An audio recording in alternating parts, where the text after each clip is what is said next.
ایک پوری جو اسلامی دنیا ہے وہ شدید پریشانی کے اندر ہے کہ کیوس کے اندر ہے کہ وہ اب کیا کریں.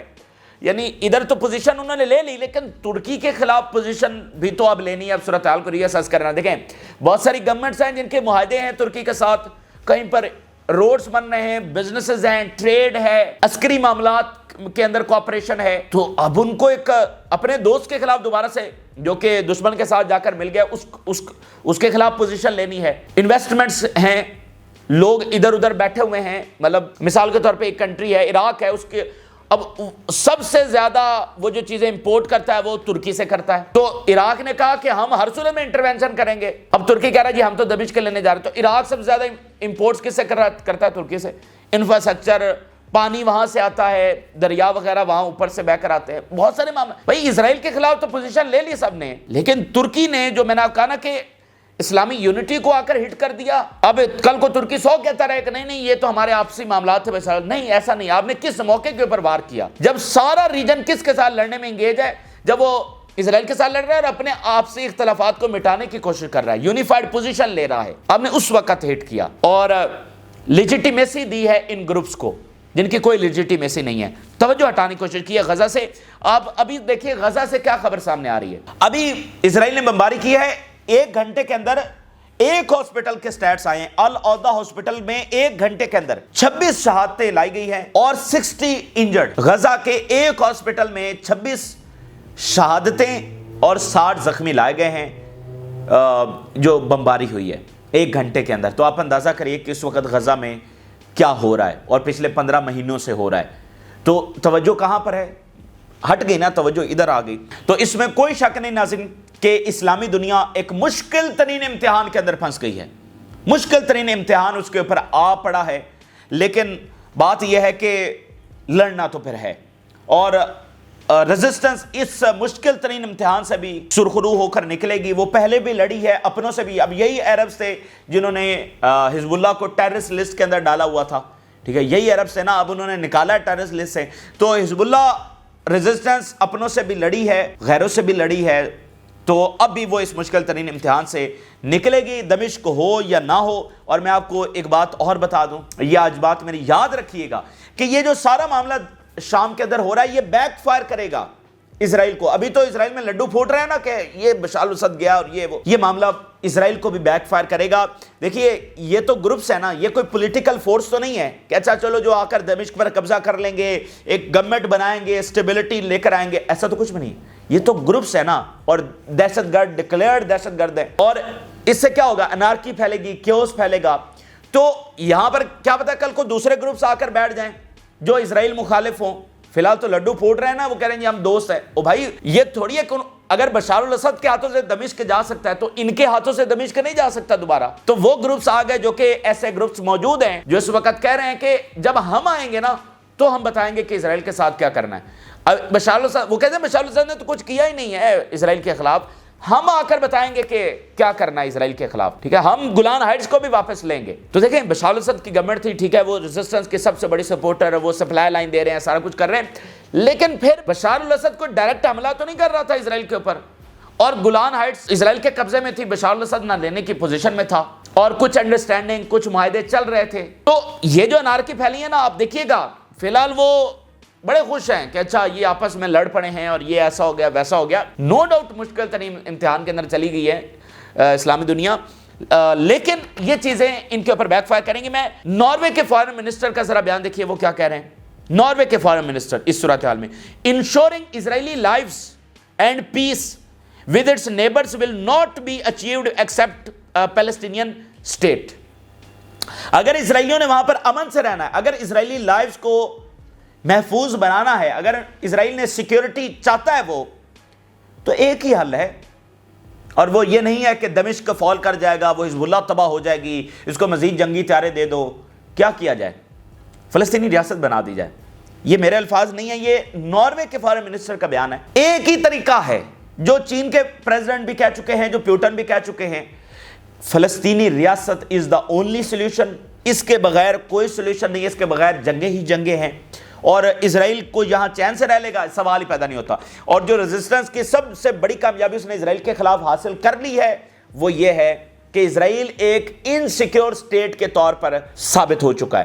کوئی انویسٹمنٹ نہیں کرنا چاہے گا کیونکہ ان کو پتا ہے کہ یہاں 5-10 سال بعد کوئی نہ کوئی جنگ چھڑی جانی ہے. تو کون آ کر بلینز آف ڈالرز انویسٹ کرے گا؟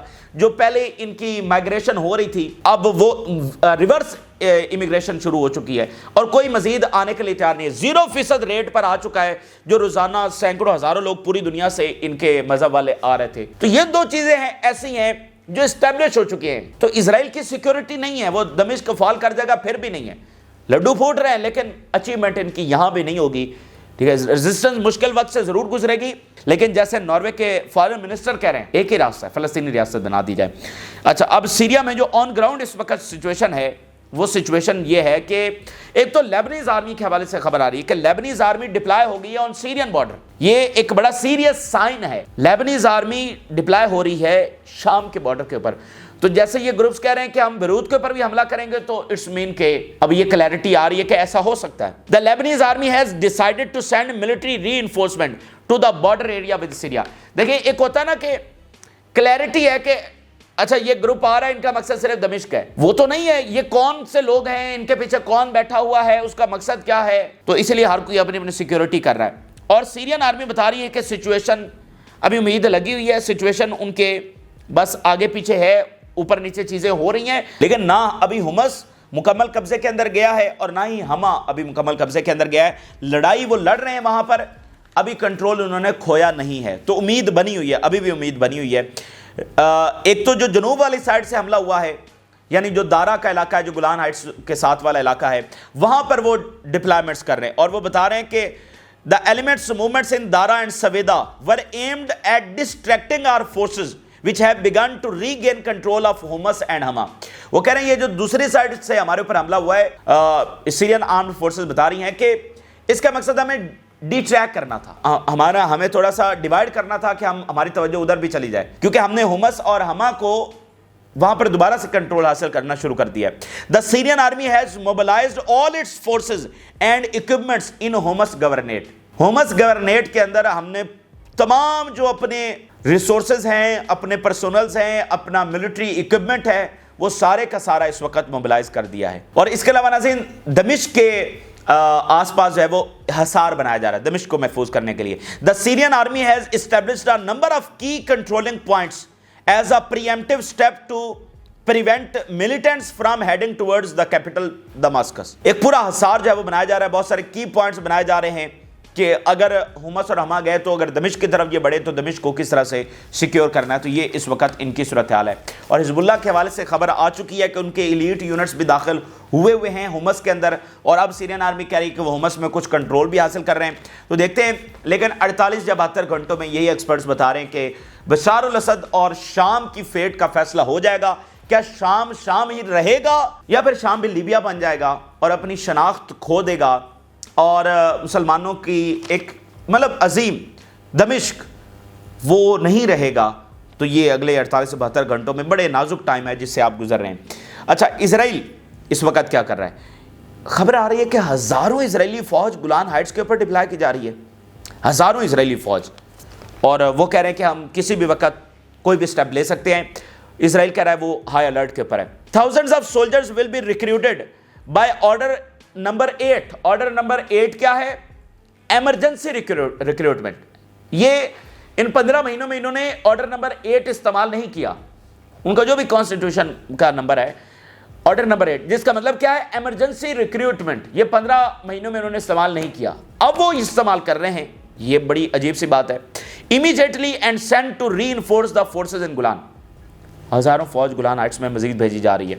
Israel maintains a state of high alert based on the political and military changes in Syria. Israel high alert کے اوپر ہے. Our forces are prepared for different scenarios in Golan region. مختلف scenarios کے لیے ہماری فوج تیار ہے, یہ اسرائیل اس وقت کہہ رہا ہے. پروپیگنڈا وار پوری طرح سے جاری ہے. جتنی بیٹل آپ آن گراؤنڈ دیکھ رہے ہیں اس کے برابر کی بیٹل میڈیا کے اوپر چل رہی ہے. پوری ایک پروپیگنڈا وار ہے جس میں ڈی مورلائز, کبھی کہتے ہیں بشار الاسد دوڑ گئے, کبھی کچھ کہتے ہیں, بہت ساری چیزیں ہیں. تو ایک اور اس میں جو بہت امپورٹنٹ فیکٹر ہے کہ جہاں جہاں پر یہ داخل ہوتے ہیں وہاں پر یہ زبردستی انٹرویوز کروا رہے کہ وہاں کے شہری بتائیں کہ ان کے ساتھ اچھا سلوک ہو رہا ہے. Terrorist are entering villages and asking residents for permission to film videos which they intend to publish as part of the media war efforts. کہ ایک تو یہ بتا سکیں کہ ہمارا قبضہ یہاں بھی ہو گیا ہے وہاں بھی ہو گیا ہے, اور ساتھ ان کے انٹرویوز کروا سکیں کہ یہ تو ہمارے ساتھ بڑا اچھا سلوک کر رہے ہیں. اور ابھی رپورٹ سامنے آ رہی ہیں, امریکن میگزین نے خود لکھا ہے کہ حلب شہر کے اندر کس طرح لوگوں کو غائب کیا جا رہا ہے. بہت مشکل کے اندر حلب کے شہری اس وقت آ چکے ہیں. Cases of disappearance in Aleppo as a result of the execution carried out by حیات الطاہر شام. یہ وہ ہے جس کو اردگان صاحب سپورٹ کر رہے ہیں. تو اردگان صاحب کہتے ہیں کہ ہم دمشق لیں گے, لیکن یہ نہیں کہتے کہ وہ یروشلم لیں گے. یروشلم نہیں لے رہے, دمشق لینا ہے ان کو, ٹھیک ہے, دمشق ان کو لینا ہے, یروشلم نہیں لینا. اور کس کے ذریعے لے رہے ہیں؟ امریکن میگزین لکھ رہا ہے کہ حلب شہر کے اندر اس وقت کیا ہو رہا ہے, کس طرح لوگوں کو گھروں سے اٹھایا جا رہا ہے اور وہاں پر گھروں کے اندر گھس کر ان کا سامان لوٹا جا رہا ہے. وہ شامی لوگ جو 10 سال سے خانہ جنگی بھگت رہے تھے, اب ان کے گھروں میں اگر کچھ تھوڑا سا امن وہاں پر آیا تھا کچھ سالوں کے لیے, تو اب حلب شہر میں ان کے گھروں میں گھس کر چیزوں کو لوٹا جا رہا ہے. اور اردگان صاحب ان کو سپورٹ کر رہے ہیں اور کہہ رہے ہیں کہ ہم دمشق لیں گے. بہرحال اب یہ اس وقت کی صورتحال ہے, دیکھتے ہیں کہ آگے کیا تفصیلات سامنے آتی ہیں. لیکن چیزیں اتنی ریپڈلی تبدیل ہو رہی ہیں کہ بہت جلد آپ کے سامنے منظرنامہ واضح ہوگا. لیکن ایک بات میں آپ کے سامنے ضرور کلیئر کر دوں کہ یہ جو اسرائیل سوچ کر بیٹھا ہوا ہے نا کہ دمشق گیا تو حزب اللہ بھی گئی, یہ ایسے ہونا نہیں ہے. یہ چیزیں مختلف ریزلٹس لے کر آئیں گی. تو یہ تازہ ترین تفصیلات ہیں جو آپ کے ساتھ شیئر کی ہیں. آپ نے رائے ضرور آگاہ کریں. جن لوگوں نے چینل کو سبسکرائب نہیں کیا ان سے ریکویسٹ کریں گے کہ چینل کو ضرور سبسکرائب کر لیں تاکہ ہر آنے والی ویڈیو آپ تک پہنچ سکے. اجازت دیجیے, اللہ حافظ.